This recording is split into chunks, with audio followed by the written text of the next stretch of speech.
whenever I'm standing at the brink of some kind of a gap, I have feelings, senses. Some kinds of brink are familiar. Some kinds of gaps are familiar and feel comfortable to enter or bridge. Some kinds don't.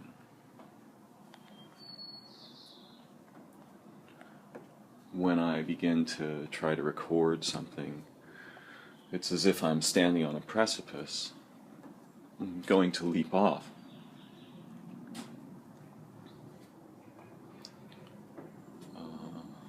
So I feel fear. I feel fear in various ways, even when I'm doing something very familiar sometimes. I feel a little bit of fear when I approach a musical instrument. I feel fear if I'm about to present any kind of performative action or result. There's some kind of background of fear. And I wasn't always quite so fearful. When younger, prior to my confusing encounters with language and culture, I was a little more intrepid.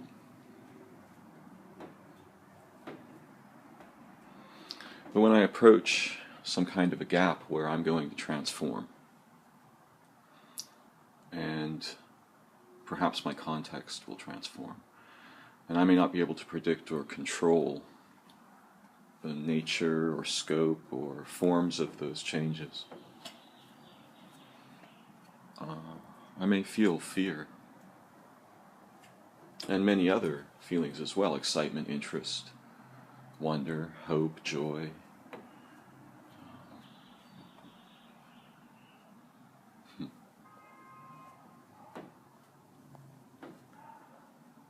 But there's a special kind of fear that I feel when I begin to see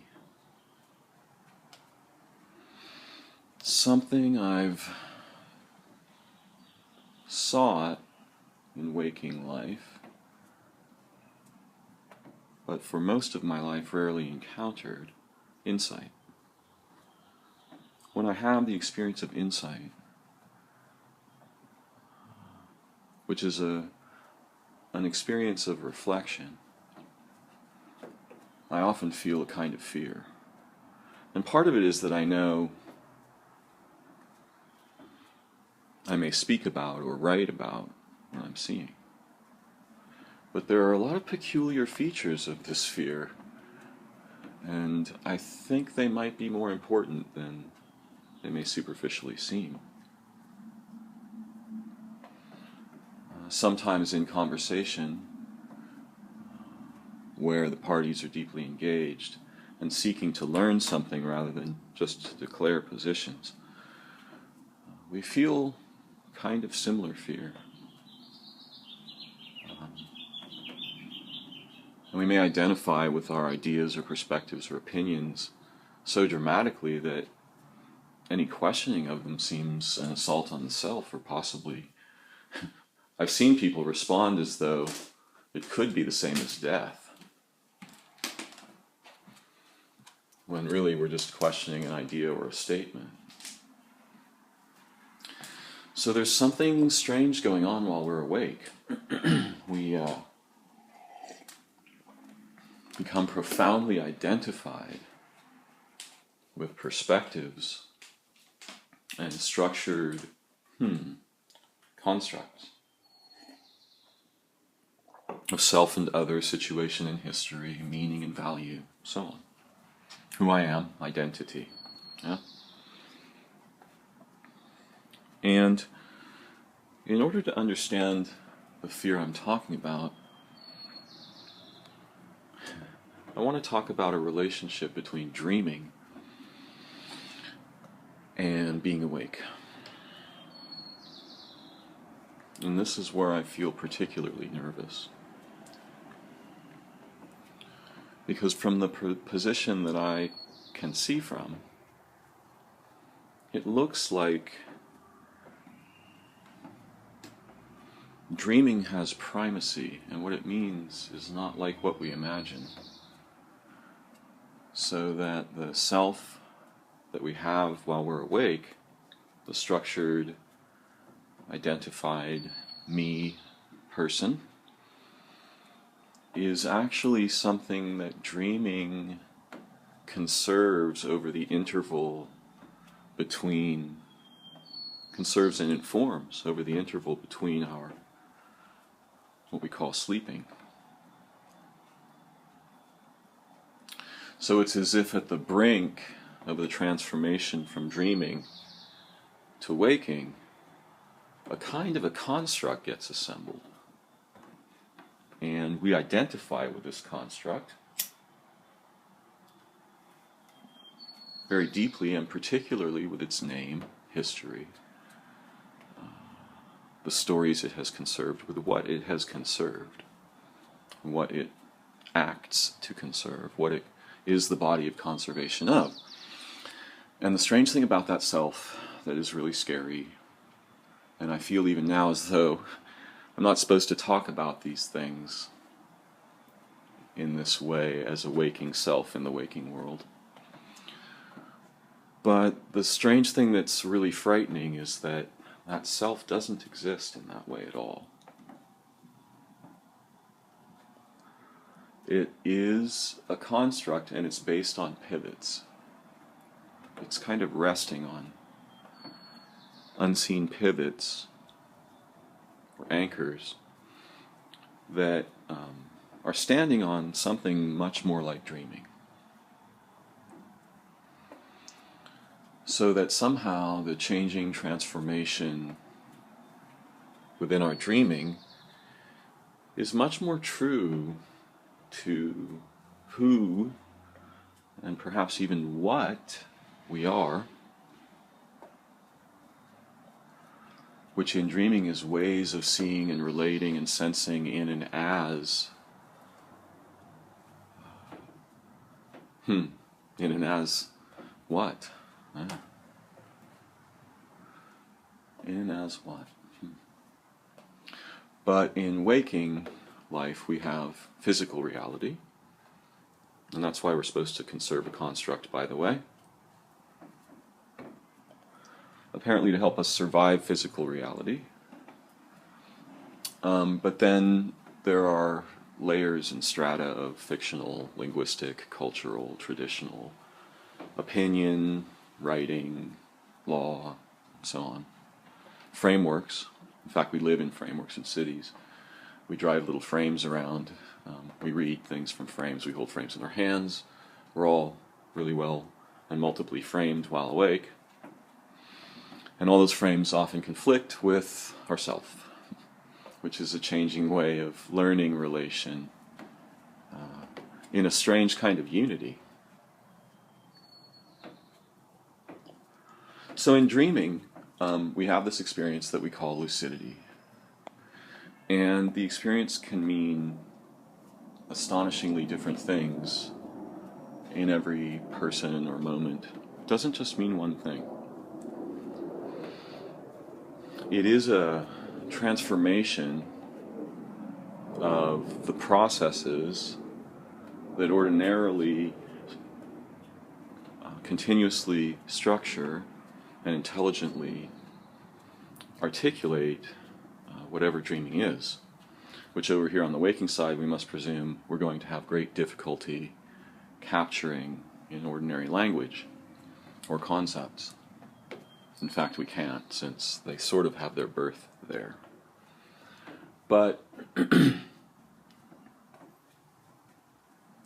if we imagine dreaming as a kind of a changing, membranous, bubble-like affair, that is, how should we put it, self-conserving, so that it's reinforming itself from all positions in its history and periphery, with the mind and consciousness inside its own active reorientation as that active reorientation. Or perhaps as a figure, what we remember anyways is a figure of that process. Yeah, that's important to say. We cannot remember that process, or we would begin dreaming. Huh? And we conserve then a figure, or figures of it,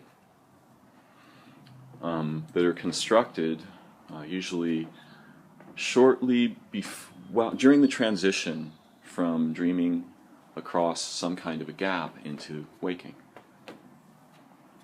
So what happens is, if we can, if an aspect of our waking self-construct begins to enter that self-creating dreaming bubble, ordinarily what happens is some kind of a branching event. And the event has different kinds of outcomes. So there's one I want to focus on first, though. Sometimes in a dream, we may have the intuition, or the sudden awareness, seeming or partial awareness, that the sequence of things is not clear. What happened before what? How I got here? What series of events led to this one? This kind of question often gets handled in the dream by the dreaming way.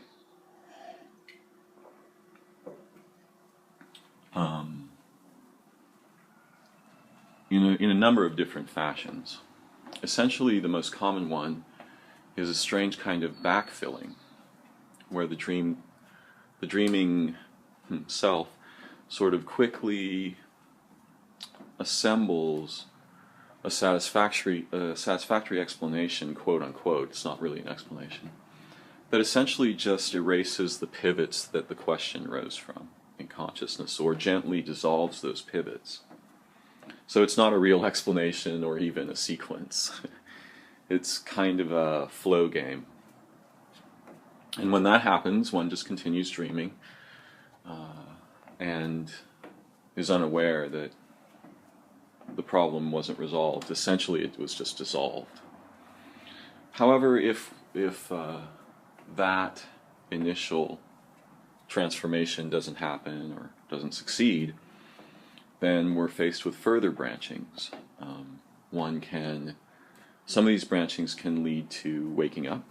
Right? One may recognize, this is a very strange situation, and that specific recognition becomes awakening.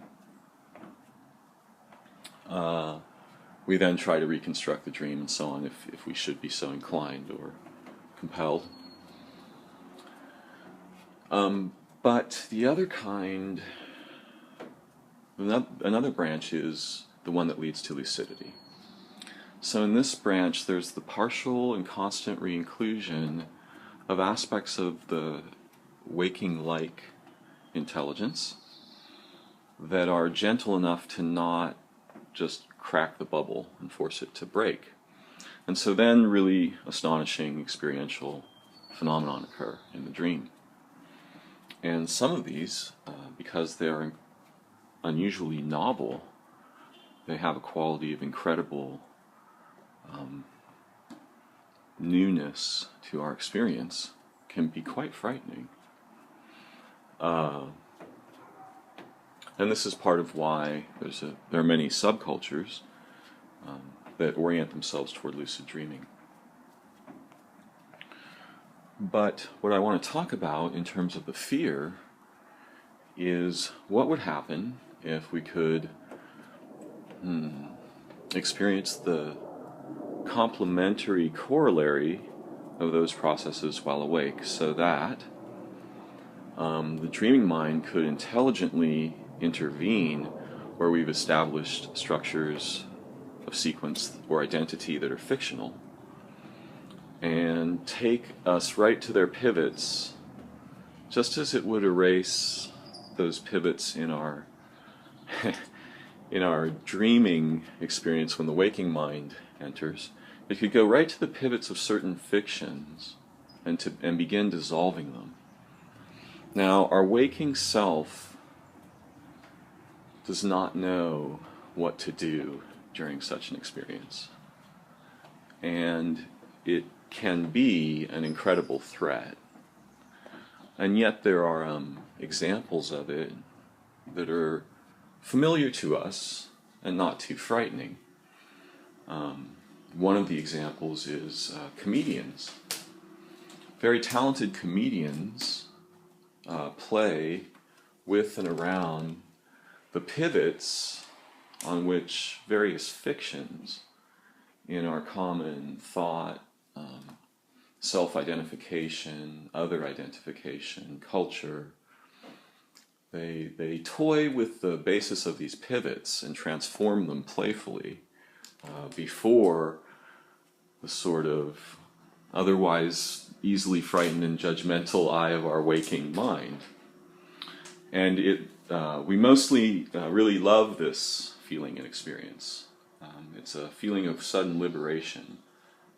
We dissolve into laughter, and the basic flow of what it's like to be awake changes very dramatically during such an experience, especially if it's made continuous, so that we're laughing and then laughing more and so on over some interval, as if perhaps we're having some kind of dream.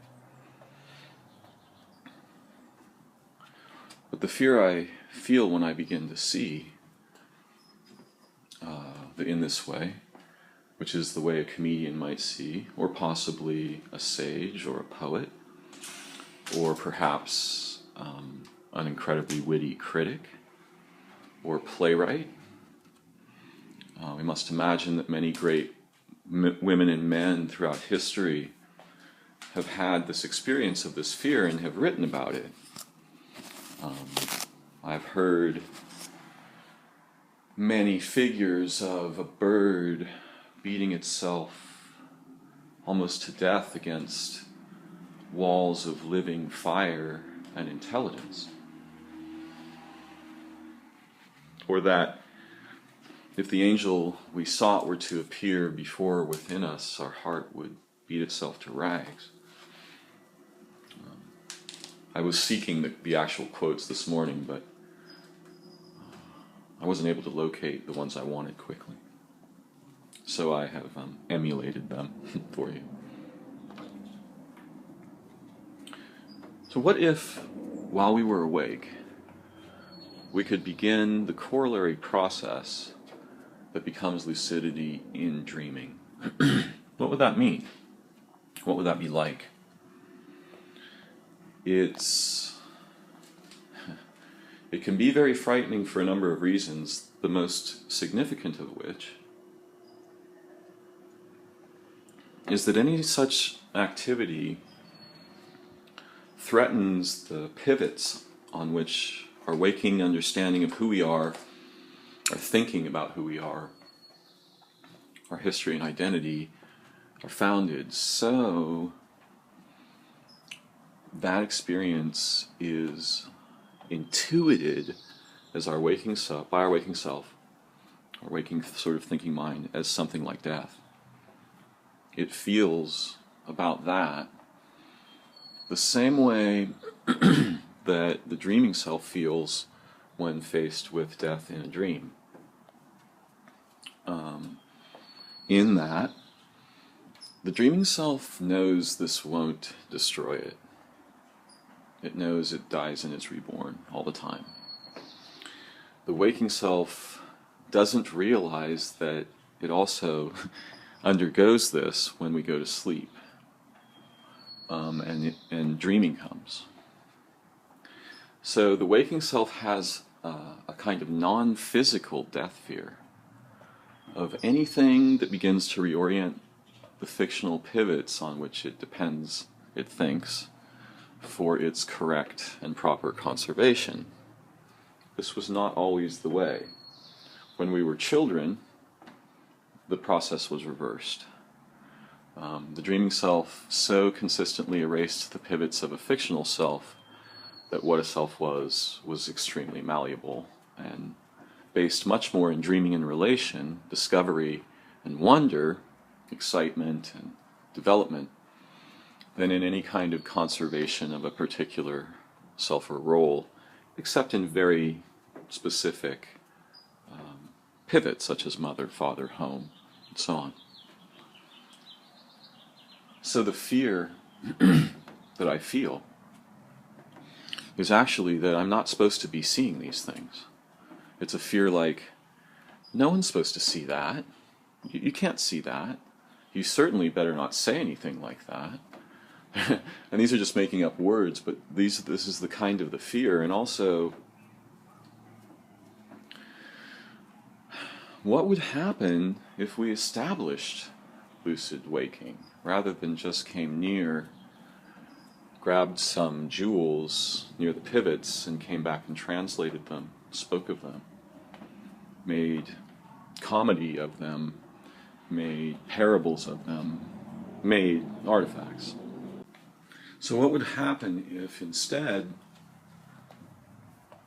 we followed that process into the dissolution further, rather than stopping to recognize profound reorientations? What if we suddenly began to become actively reorienting as the pivots of the fictional self were intelligently dissolved and transformed? We would become a way of seeing. And the self that I know as Darren is actually going away when I'm doing that, in a very peculiar way, not a way that is self-evacuating, but a way that disappears into kind of travel. And if that process were to go very far, I know from experience, I would become unable to consistently conserve my waking mind, which would mean I would have to go lie down and go to sleep, often, sometimes very rapidly, meaning immediately. So that it seems clear that if we were to establish an ongoing lucid waking state,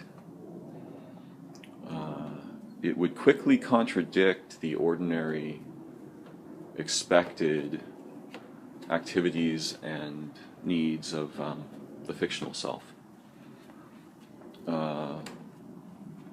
It might even require that the body be in a state of rest or stillness, relative stillness, rather than activity. We can imagine that if it were to suddenly happen, if the dreaming self were to suddenly invade consciousness, even very intelligently, that individual might just pass out. Because the pivots of the waking fictional self and thought and so on have rapidly dissolved toward their origins. So what's really interesting is that certain kinds of questions while awake followed beyond one's ordinary, beyond the ordinary superficial relationship, lead toward the pivots of these fictions. And when I am in a mood that is reflective, and I want to go and see this way of traveling that is frightening, that is new ways of seeing for me, there is always this feeling near success of fear. And it means that the question, and as I am now able to follow it, has penetrated a fiction that my waking mind is based on, and my waking mind is noticing that, and it begins to react.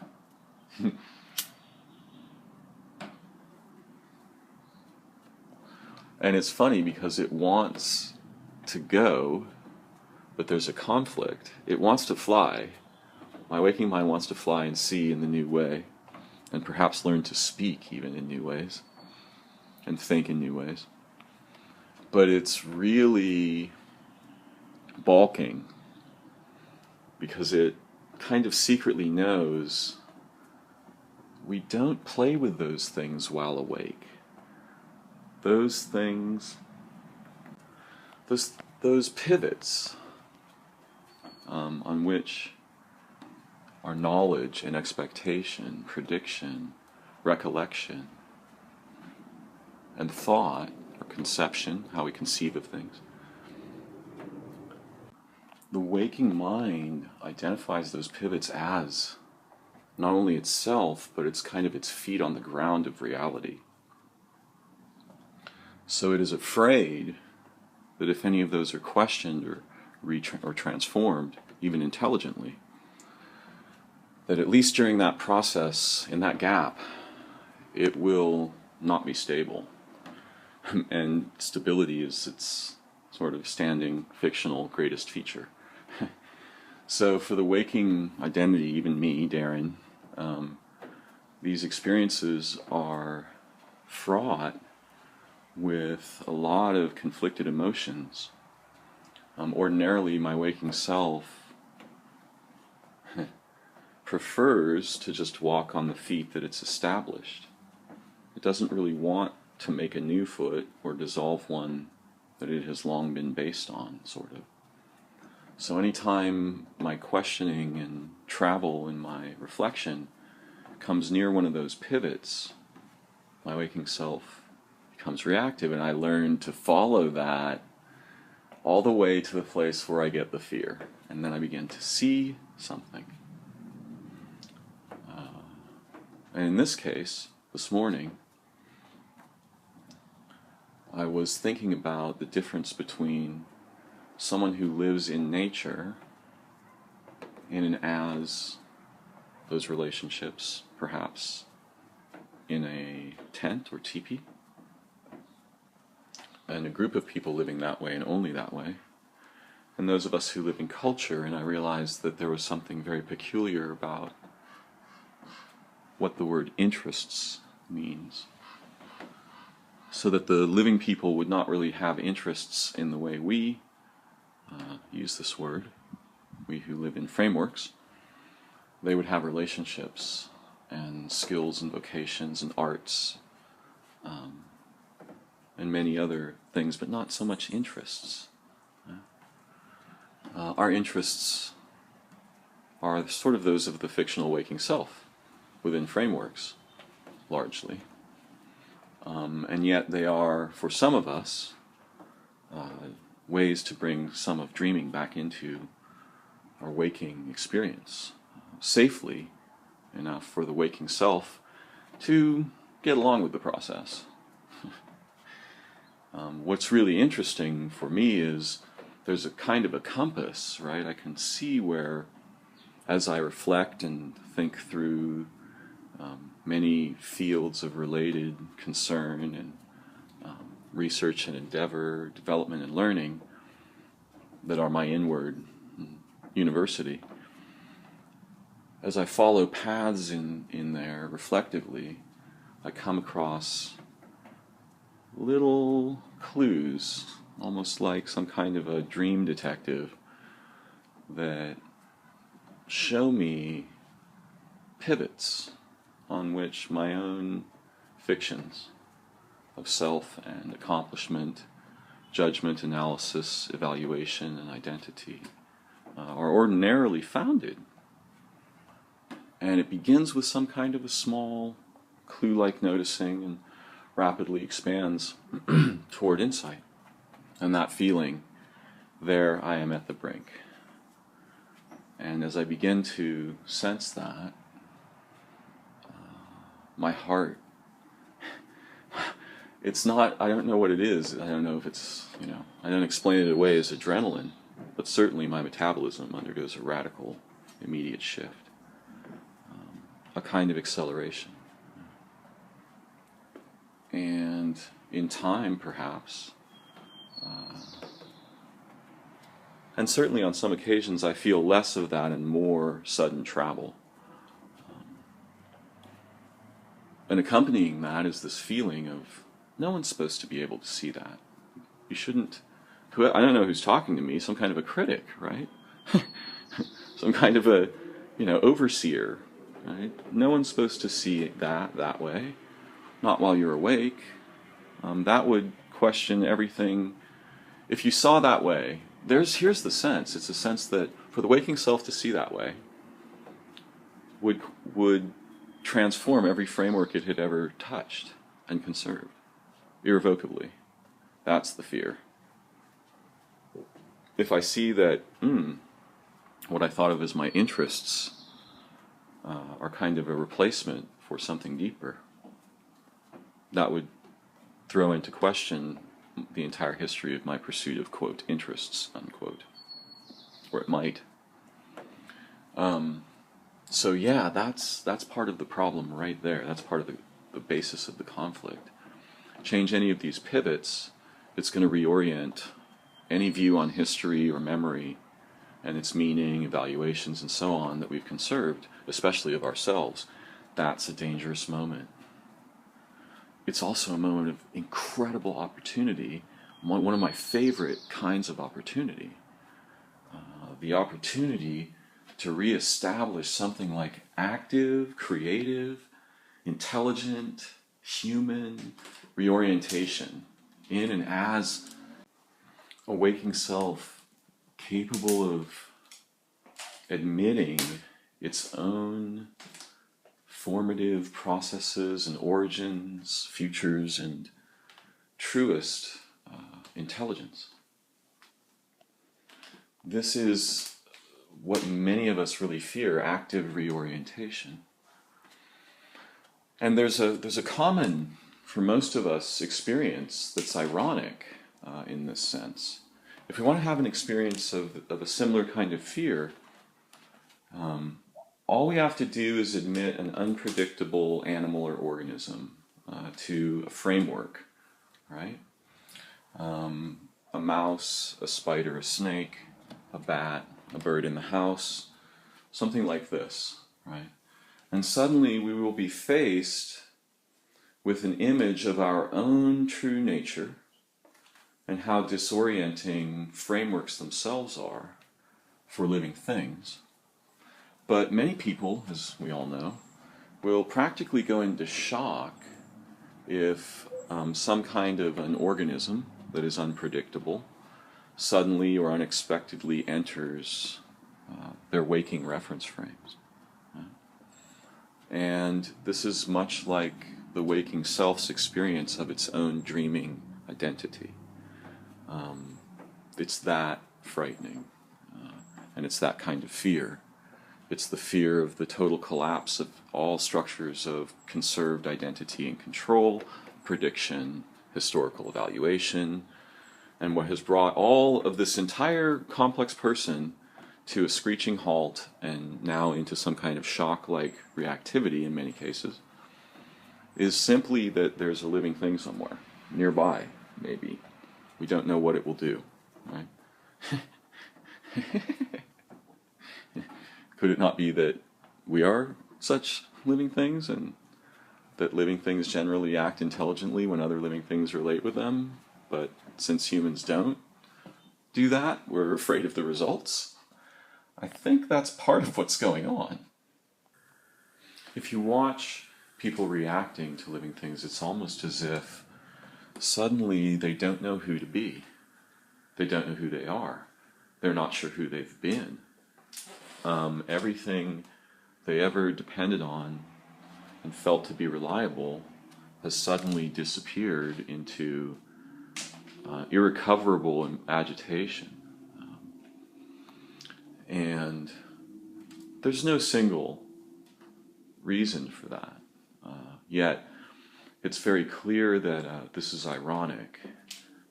We are all animals. We've all evolved together. We're all creatures. Creatures don't randomly assault other things, except humans, or if they're sick. And when they're hunting and being organisms, they don't just go around attacking things. If they did, they would die very quickly. And it's interesting that the people who react tend to fall into two camps. The first is that they are terrified that they might be injured themselves. Someone that they care for could be hurt by an ant or a fly. Or a spider, but still. Or the kind of opposite version of that is they are terrified they might hurt it, or it might get hurt. But rather than being intelligently concerned, they're kind of in helpless shock. So,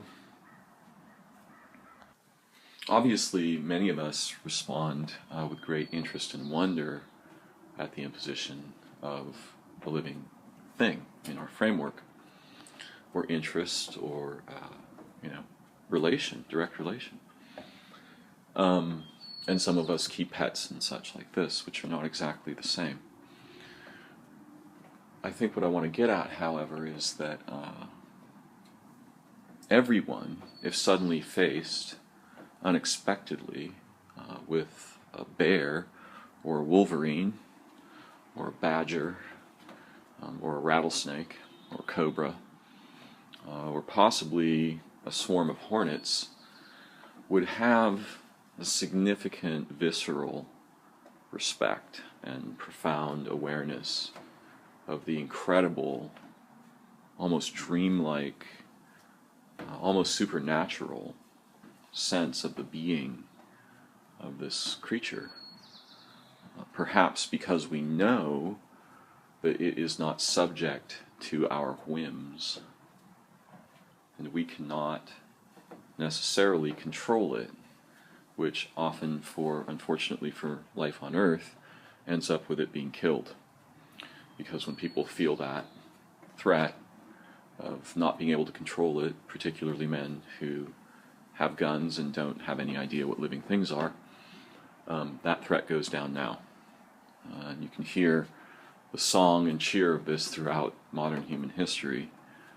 This is part of what wiped out most of the wildlife that once existed on our continent, and all of the ecologies that those more significant animals to us emerged from and served and surrounded and developed together. Those ecologies were, of course, our own lives and futures, minds and intelligence.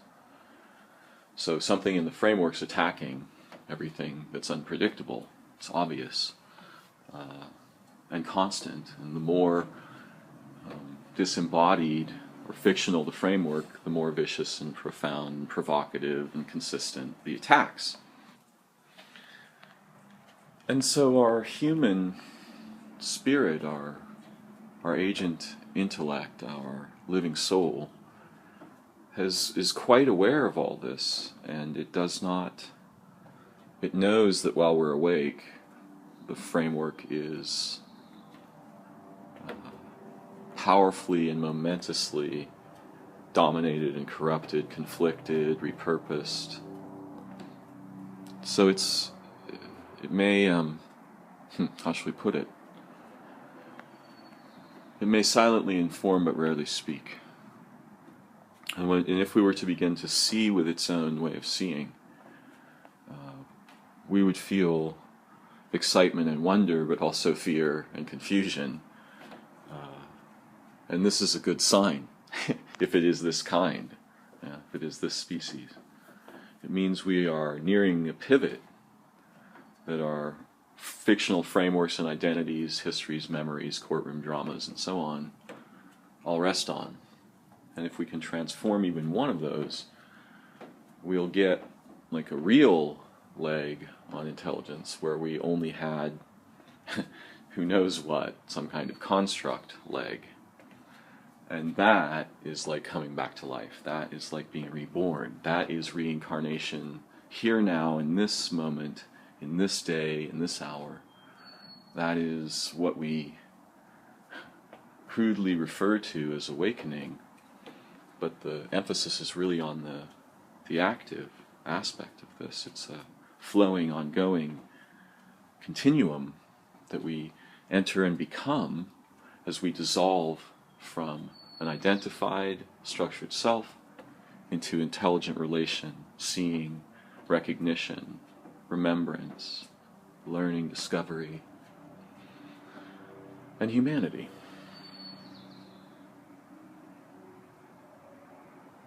Some time ago I stood on a precipice in front of all that has now traversed, all I've now traversed, and I still feel the fear I felt when I started.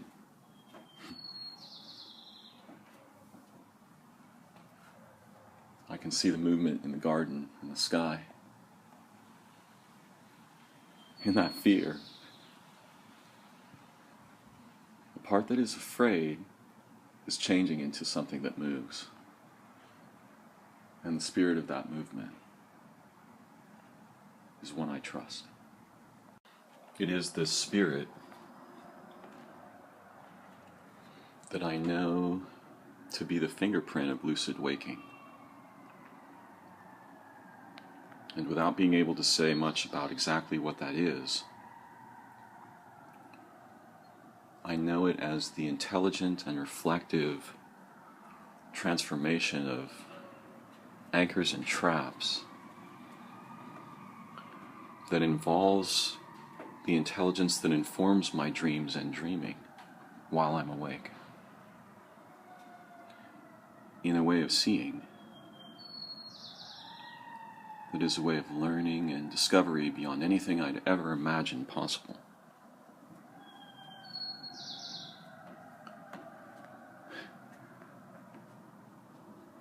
I live for life on earth and all of its history and promise, but in my waking situation, I'm fascinated with the possibilities of what lucid waking might become, and somehow, through blessing or crisis, tragedy, luck, or happy accident, I'm beginning to see in a new way what this word dreaming means for me, and something of what it probably meant for our ancestors and original peoples who lived before the onset of cities and frameworks. And what they meant was not what it is that we do at night. No, they meant something far more provocative and profound. They meant something we become together with and for each other, and the history of life on earth and its future, while we are awakening. And this becoming resists all fiction and will not sustain it by its nature, but is its resolution and transformation. And I'm excited to be able to see and speak about such things together. I hope we will learn to see and discover what lucid waking, which turns out to be a form of dreaming-like intelligence, might look like and become, especially in small, skillful groups who can create a context and sustain one in which such exploration and development is celebrated and encouraged, nurtured and sustained. I hope we shall have the chance to see and become the answers to such questions together, and I'm grateful for the opportunity to share and consider them with you.